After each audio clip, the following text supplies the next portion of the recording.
প্রতিদিন সর্বশেষ খবরটি পেতে আমাদের চ্যানেল সাবস্ক্রাইব করতে ভুলবেন না। ৪৮ ঘন্টার মধ্যে নেইমারের বিকল্প পাচ্ছে বার্সেলোনা। রেকর্ড ২২২ মিলিয়ন ইউরোতে প্যারিস সেন্ট জার্মেইতে যোগ দিয়েছেন নেইমার। বাধ্য হয়েই নেইমারের বিকল্প খুঁজতে হচ্ছে স্প্যানিশ জায়ান্ট বার্সেলোনাকে। কে হতে পারেন নেইমারের যোগ্য বিকল্প? Paulo Dybala, Mesut Ozil, Ousmane Dembele, Philippe Coutinho, Kylian Mbappe, Angel Di Maria, Eden Hazard. বার্সার রাডারে রয়েছে এমন অনেক নাম। তবে স্প্যানিশ গণমাধ্যমের খবর, ব্রাজিলিয়ান ফিলিপ কৌটিনহোকে দলে ভেড়াতে চাচ্ছে বার্সেলোনা। যদিও বার্সার আক্রমণ ভাগের প্রধান অস্ত্র লিওনেল মেসি চেয়েছিলেন দিবালাকে, কিন্তু দিবালাকে হয়তো পাচ্ছেন না মেসি। চলতি দলবদলের শুরু থেকেই কৌটিনহোর দিকে নজর ছিল বার্সেলোনার।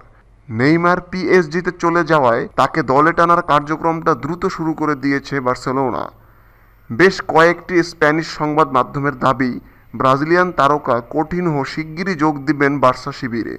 স্প্যানিশ গণমাধ্যমের খবর অনুযায়ী এই ব্রাজিলিয়ান তারকার জন্য ১২০ মিলিয়ন ইউরো খরচ করতে প্রস্তুত কাতালানরা। কৌটিনহোও নাকি বার্সেলোনায় আসার ব্যাপারে সবুজ সংকেত দিয়েছেন। তেমনটি হলে নেইমারের জাতীয় দলের সতীর্থের নু ক্যাম্পে আসা ঠেকাতে পারবে না কৌটিনহোর বর্তমান দল লিভারপুল।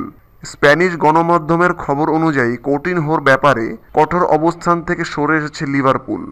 তাদের দাবি, আগামী ৪৮ ঘন্টার মধ্যে কৌটিনহোকে নিজেদের খেলোয়াড় হিসেবে ঘোষণা করবে বার্সেলোনা।